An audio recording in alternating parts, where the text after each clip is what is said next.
بسم اللہ الرحمن الرحیم۔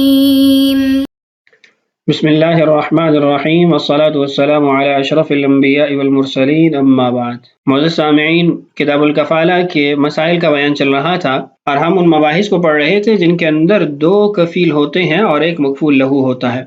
تو آئیے آج کے سبق کی پہلے عبارت پڑھ لیتے ہیں، پھر اس کے بعد اس عبارت میں جو مسئلہ ہوگا اس کو انشاءاللہ تفصیل کے ساتھ سمجھتے ہیں۔ وَلَوْ فُسِخَتِ الْمُفَاوَضَةُ أَخَذَ رَبُّ الدَّيْنِ أَيًّا شَاءَ مِنْ شَرِيكَيْهَا بِكُلِّ دَيْنِهِ لِمَا عُرِفَتْ أَنَّ شِرْكَةَ الْمُفَاوَضَةِ يَتَضَمَّنُ الْكَفَالَةَ وَلَمْ يَرْجَعْ أَحَدُهُمَا عَلَى صَاحِبِهِ إِلَّا بِمَا أَدَّى زَائِدًا عَلَى النِّصْفِ لِمَا عُرِفَتْ أَنَّ جِهَةَ الْأَصَالَةِ رَاجِحَةٌ عَلَى جِهَةِ الْكَفَالَةِ۔ أقول في هذه المسألة إشكال، وهو أن أحد المفاوضين إذا اشترى شيئا ثم فسخ المفاوضة فالبائع إن طلب الثمن من مشتريه فلا تعلق لهذه المسألة بمسألة الكفالة، بل المشتري في النصف أصيل وفي النصف وكيل، فكل ما أدى ينبغي أن يرجع بنصفه على الشريك لأنه اشترى العبد صفقة واحدة فصار الثمن دينا عليه ولا يمكن قسمته، فكل ما يؤديه منه ومن شريكه فيرجع عليه بالنصف، وإن طلب البائع الثمن من الشريك يكون ذلك بسبب أن المفاوضة تضمنت الكفالة فيكون كفيلا في الكل، إلا أن الكفالة في النصف الذي هو ملك العاقد تمحضت كفالة، وفي النصف الذي هو ملكه أصيل من وجه، فبالنظر إلى أن حقوق العقد راجعة إلى الوكيل يكون الشريك كفيلا للثمن، فمطالبة الثمن تتوجه إليه بحكم الكفالة، وبالنظر إلى أن الملك في هذا النصف وقع له فيكون في أداء نصف الثمن أصيلا، فما أداه يكون راجعا إلى هذا النصف فلا يرجع إلى العاقد، وفيما زاد على النصف يرجع۔ یہ ہے آج کے ہمارے سبق کی عبارت۔ اس عبارت کے اندر جو مسئلہ ذکر ہوا ہے اس کا عنوان یہ ہے کہ شرکت مفاوضہ کے 2 شریکوں کا ایک دوسرے کا کفیل بننا۔ مسئلے کی تفصیل سے قبل شرکت مفاوضہ کو سمجھ لیجئے تاکہ مسئلے کا سمجھنا آسان ہو جائے۔ شرکت مفاوضہ یہ ہے کہ 2 آدمی اس طرح شریک ہوں کہ دونوں کا سرمایہ بھی مساوی ہو یعنی برابر ہو، دونوں کو مساوی درجہ تصرف کا حق حاصل ہو یعنی برابر تصرف کا حق حاصل ہو، اور تجارتی واجبات جو ان میں سے ایک سے متعلق ہو دوسرا بھی ان کا ذمہ دار ہو۔ گویا شرکت کی اس صورت میں ایک شریک کو جو حقوق حاصل ہیں دوسرا اس میں وکیل ہوتا ہے، اور ایک پر جو ذمہ داریاں عائد ہوتی ہیں دوسرا ان میں کفیل ہوتا ہے۔ شرکت کی اس صورت کو مفاوضہ اس لیے کہتے ہیں کہ مفاوضہ کے معنی ہی لغت میں مساوات اور برابری کے ہیں، اور شرکت کی اس صورت میں بھی دونوں فریق سرمایہ، نفع، حق تصرف اور ذمہ داری کے اعتبار سے مساویانہ حیثیت اور ذمہ داری کے مالک ہوتے ہیں۔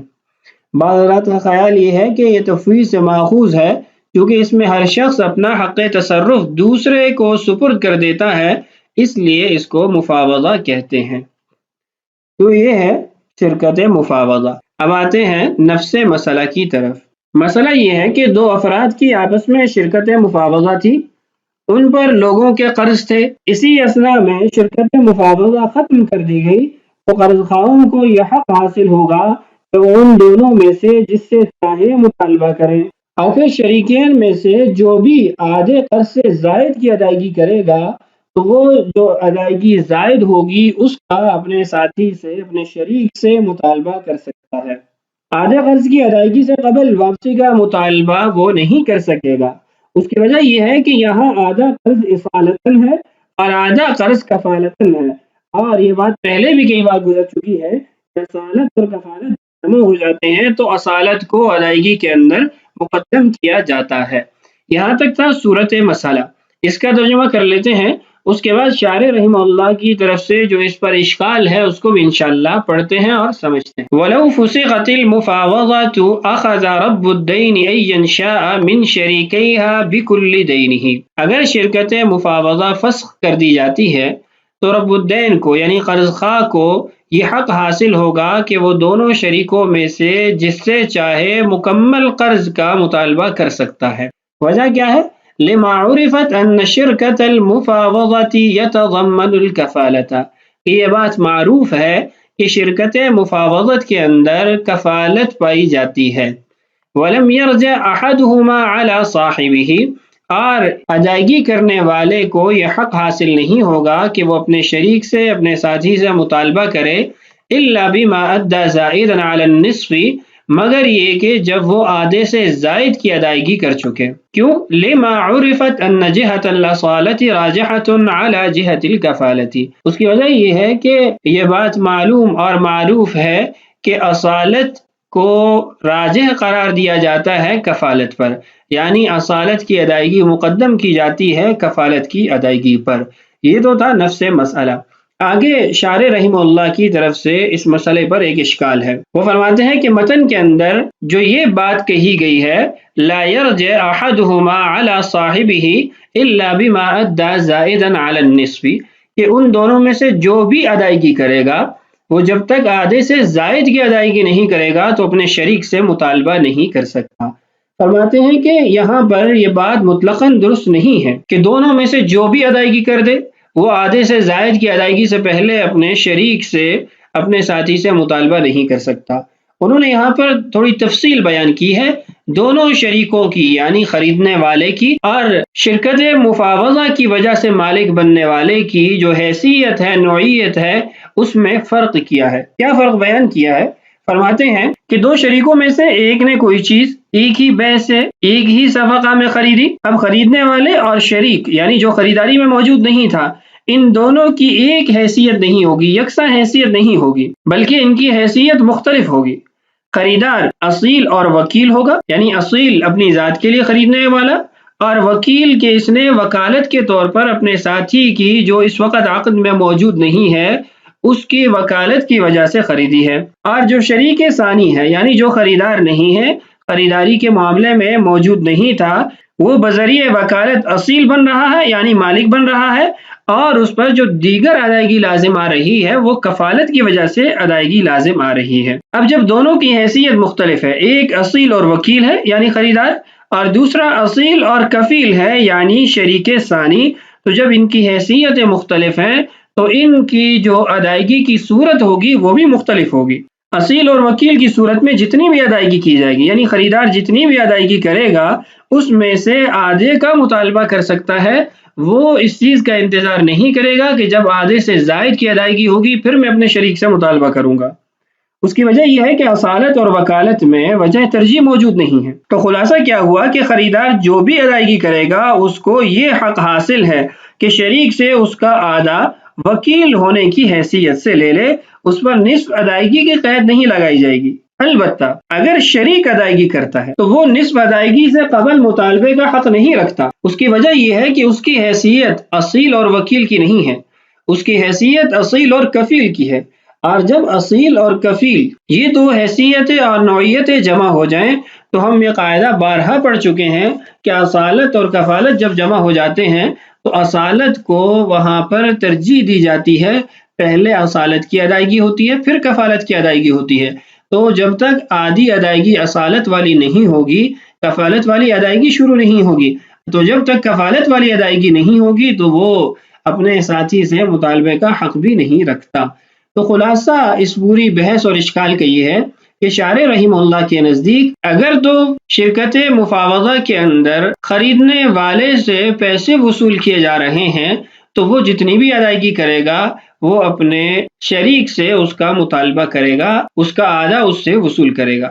اور اس کے برعکس اگر خریدار سے مطالبہ نہیں کیا جا رہا بلکہ شریک سے مطالبہ کیا جا رہا ہے تو وہ جب تک آدھی ادائیگی نہیں کرے گا تو وہ اپنے ساتھی سے اس کا مطالبہ نہیں کر سکتا۔ آئیے اب عبارت پڑھ کے مزید اس اشکال کو سمجھتے ہیں۔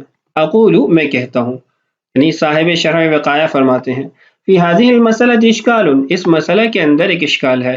اشکال کیا ہے؟ وہو ان احد المفاوضین اذا اشترى شیئا، اگر شرکت مفاوضہ کے دو شریکوں میں سے کوئی ایک شریک چیز خریدتا ہے ثم فسخ المفاوضہ، پھر وہ دونوں ثمن ادائیگی سے قبل ہی مفاوضہ کو یعنی شرکت مفاوضہ کو فسخ کر دیتے ہیں، ختم کر دیتے ہیں۔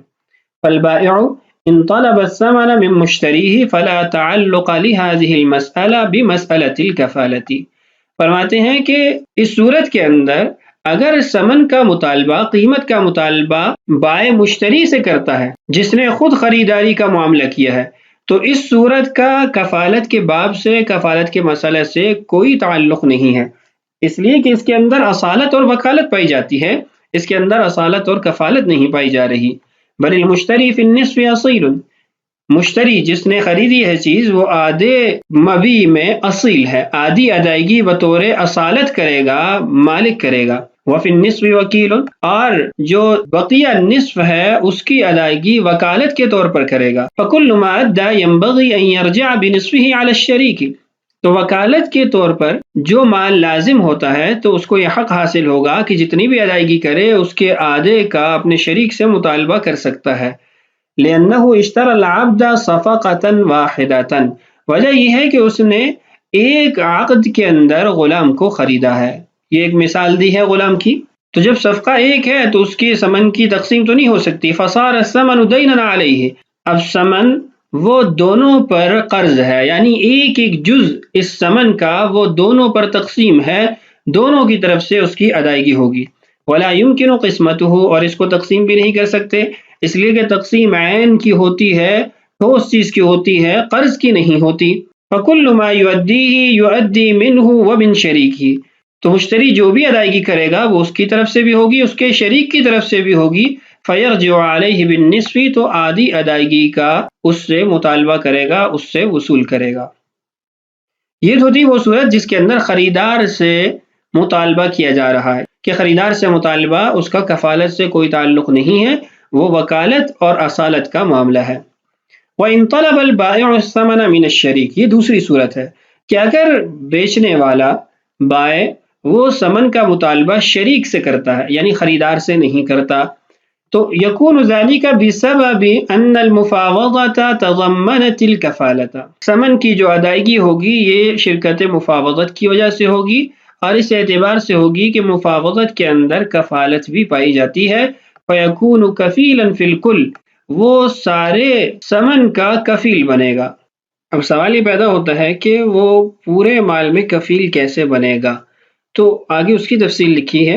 الا ان الکفالۃ فی النصف الذی هو ملک العاقد تمحضت کفالۃ، کہ مکمل مال جس کی وہ کفالت اس کے ذمے ہے، اب اس کے اندر آدھی کفالت تو ایسی ہے، آدھا مال تو ایسا ہے جو محض کفالت ہے، خالص کفالت ہے، یہ وہ حصہ ہے جو اس کے ساتھی مشتری کا ہے، ملک العاقد ہے۔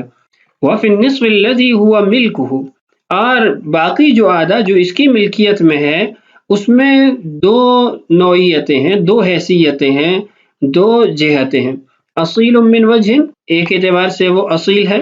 فبالنظر الى ان حقوق العقد راجعة الى الوکیل یکون الشریک کفیلا للثمن، اب جو اس کا اپنا آدھا ہے اس کے اندر اس کی دو حیثیتیں ہیں، ایک حیثیت یہ ہے کہ یہ موکل ہے اور مشتری جو ہے وہ وکیل ہے، تو بیع شراء کے اندر، خرید و فروخت کے اندر عقد کے جو حقوق ہوتے ہیں وہ وکیل کی طرف منسوب ہوتے ہیں، تو یہاں جب وکیل کی طرف اس کی ملکیت بھی منسوب ہے تو گویا یہ اس کے اندر بھی کفیل ہے، اس کی ادائیگی کفالت کے طور پر ہوگی۔ یکون الشریک کفیلا للثمن، تو شریک بھی اپنی جو ملکیت ہے اس کا بھی ایک اعتبار سے کفیل ہوگا۔ فمطالبۃ الثمن تتوجہ الیہ بحکم الکفالہ، تو اس سے جو مطالبہ کیا جا رہا ہے وہ کفالت کی وجہ سے کیا جا رہا ہے۔ اب یہ تو تھی ایک صورت جس کے اندر اس کی اپنی ملکیت وہ وکالت کی حیثیت رکھتی ہے، یعنی وہ موکل اس کے اندر بنتا ہے۔ دوسری جو حیثیت تھی یا نوعیت تھی وہ ہے وبالنظر الى ان الملک فی هذا النصف وقع له، اور اگر ہم اس اعتبار سے دیکھیں کہ اس مبی کا آدھا وہ اس کی ملکیت میں داخل ہو رہا ہے، اسی کے لیے خریدا گیا ہے، فیکون فی اداء نصف الثمن اصیلا، تو اس اعتبار سے یہ آدھی قیمت میں اصیل بنے گا، بطور اصالت ادا کرے گا۔ تو دو باتیں اس عبارت کے اندر ہیں، ایک بار پھر سن لیجئے۔ جو شریک ہے یعنی جس نے خریداری خود نہیں کی ہے وہ سارے مال میں کفیل ہے۔ آدھے مال میں تو محض کفالت ہے جو اس کے عاقد شریک کا حصہ ہے، بقیہ جو حصہ ہے جو اس کی ملکیت میں داخل ہو گیا اس میں دو جہتیں ہیں، دو نوعیتیں ہیں۔ یہ ادائیگی آدھی اس کو کفالت کی وجہ سے بھی لازم ہوگی، اس لیے کہ یہ موکل ہے اور خریدار وکیل ہے، اور خرید و فروخت کے معاملات میں عقد کے جو حقوق ہوتے ہیں وہ وکیل کی طرف منسوب ہوتے ہیں، تو وکیل سے اس کا مطالبہ کیا جاتا ہے اور موکل جو ہے وہ وکیل کو ادائیگی کرتا ہے، تو گویا یہاں پر بھی وہ کفیل ہے، اس کو ادائیگی لازم ہے۔ اور دوسری اگر آپ جہت دیکھیں، نوعیت حیثیت دیکھیں، وہ یہ ہے کہ چیز اس کی ملکیت میں داخل ہوئی ہے تو یہ اس کا مالک بنا ہے، اور مالک بننے کی وجہ سے جو ادائیگی کی جاتی ہے وہ بطور اصالت کی جاتی ہے، تو یہ اصیل بھی قرار پائے گا۔ فما اداہ، تو آگے وجہ فرق کیا ہوگی کہ جو بھی وہ ادائیگی کرے گا یکون راجعا الی ھذا النصف، اس کو پہلے اس نصف کی ادائیگی شمار کریں گے، یعنی جو اس کی اپنی ذاتی ملک بنا ہے مبی، اس کا ثمن شمار کریں گے، قرار دیں گے۔ فلا یرجع الی العاقد، تو وہ عاقد سے اس کا مطالبہ نہیں کر سکتا۔ وفی ما زاد علی النصف یرجع، البتہ جو نصف سے زائد کی ادائیگی کرے گا اس کا اپنے شریک سے مطالبہ کرے گا، اس سے وصول کرے گا۔ تو یہ تھا آج کا ہمارا مسئلہ جس کے اندر ہم نے مفاوضہ کے فسخ ہونے کے بعد جو شریکین پہ دین اور قرض لازم ہوتا ہے اس کی ادائیگی کا حکم اور نوعیت کو جانا ہے۔ آنے والی ویڈیوز میں انشاءاللہ مزید جو کفالت کے احکامات ہیں ان کو پڑھیں گے۔ اللہ تعالیٰ سے دعا ہے اللہ تعالیٰ ہمارے لیے اسباق کی تکمیل آسان فرمائے، اللہ تعالیٰ ہم سب کا حامی و ناصر ہو۔ السلام علیکم ورحمۃ اللہ وبرکاتہ۔